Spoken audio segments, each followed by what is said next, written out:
רבי זושה מנפולי הצדיק אמר, כשאני אעלה לשמיים לא ישאלו אותי, זושה, למה לא היית משה רבנו?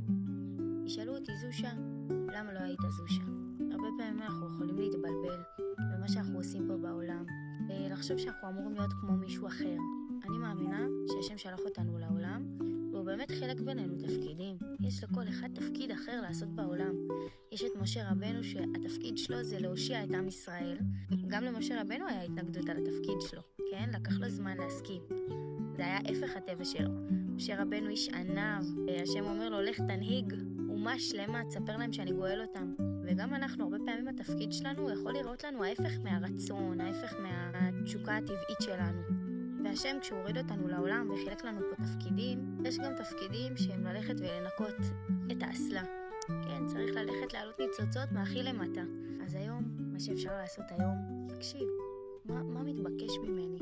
כדי שכשאני אגיע לשמיים, יגידו לי, וואלה נועה, היית נועה. שיהיה לנו באמת הסכמת הלב לתפקיד שלנו.